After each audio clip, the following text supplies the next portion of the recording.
Assalamualaikum warahmatullahi wabarakatuh. Di sini kami akan membahas hasil analisis kasus korupsi dana bansos COVID-19. Sebelum itu ada pepatah mengatakan tak kenal maka tak sayang. Jadi perkenalkan, nama saya Oksavido. Nama saya Feni Dwi Ramasari. Nama saya Iva Halimatul Faikoh.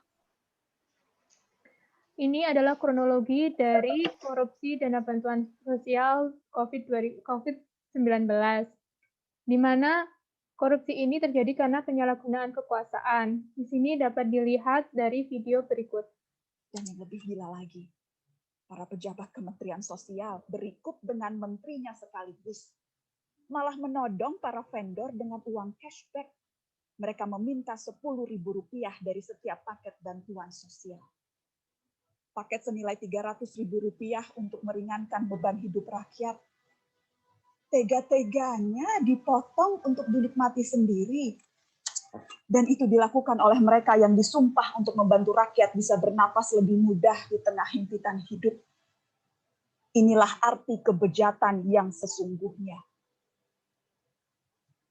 Dari video yang telah dipaparkan ini dapat diketahui bahwa dana bansos diminta cashback, sehingga dari uang tersebut dapat membuat kualitas paket bansos yang dibagikan ke warga menjadi tidak sesuai dengan harga sesungguhnya.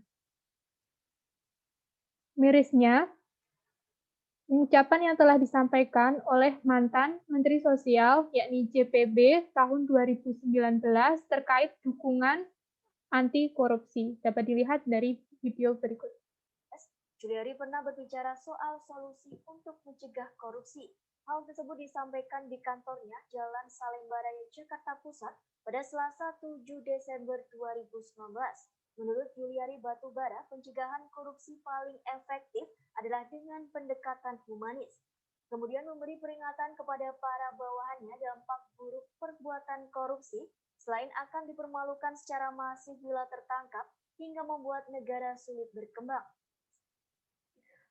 Dari ucapan beliau 1 tahun sebelumnya, beliau ditangkap pada Desember 2020 terkait kasus korupsi dana bantuan sosial COVID-19. Kondisi ini sangat miris.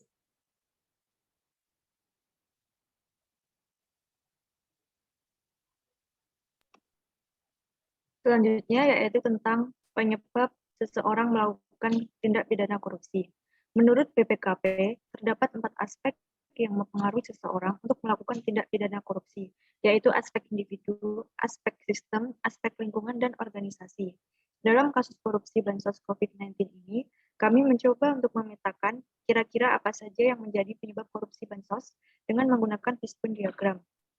Dapat dilihat pada layar bahwa dari aspek organisasi terdapat beberapa penyebab, yaitu pengelolaan data yang buruk, lemahnya pengawasan, pemberian diskresi yang terlalu besar, pola hubungan patron klien, tidak ada hubungan khusus, dan monopoli kekuasaan.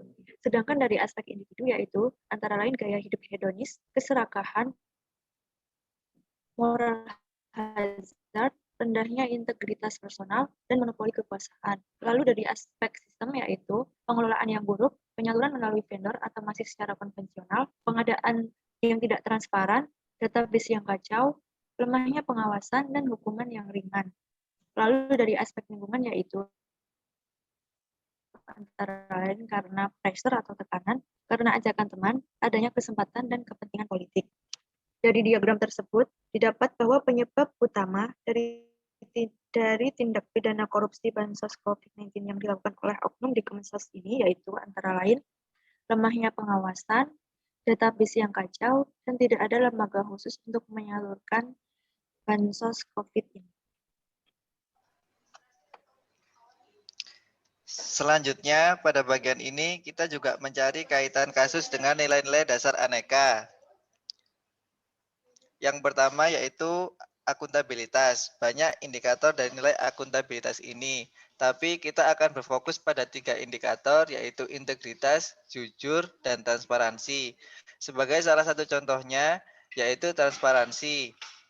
Di mana pada kasus ini menutupi anggaran yang digunakan dan tidak terbuka kepada publik. Selanjutnya nilai dasar yang kedua yaitu nasionalisme. Banyak indikator dari nilai nasionalisme ini, tapi kita akan berfokus pada 3 indikator yaitu takwa, adil, dan cinta tanah air. Sebagai salah satu contohnya, dana bansos digunakan untuk memajukan atau menjalankan perekonomian agar kembali pulih untuk memajukan negeri tercinta, tapi malah dikorupsi oleh oknum yang tidak bertanggung jawab. Selanjutnya, nilai dasar yang ketiga yaitu etika publik. Di sini kita akan fokus kepada 3 indikator yaitu tulus, terbuka, dan kepercayaan. Sebagai salah satu contohnya, yakni di indikator kepercayaan bahwa kasus korupsi akan menghilangkan kepercayaan masyarakat kepada pemerintah dalam penyelenggaraan negara. Nilai dasar yang keempat yaitu komitmen mutu. 3 indikator yang akan kita fokuskan yaitu berani, peduli, dan tanggung jawab. Sebagai salah satu contohnya yaitu di indikator peduli, bahwa kasus korupsi ini menunjukkan ketidakpedulian terhadap keadaan masyarakat yang membutuhkan dana bantuan COVID-19. Yang terakhir yang sangat erat kaitannya dengan kasus ini yaitu nilai dasar anti korupsi. 3 indikator yang akan kita fokuskan yaitu pada indikator inovasi, mutu, dan efektivitas. Sebagai salah satu contohnya yaitu di indikator inovasi. Tidak adanya inovasi di lingkungan instansi mengenai penyaluran dana bansos, sehingga anggaran dapat diselewengkan oleh oknum yang tidak bertanggung jawab.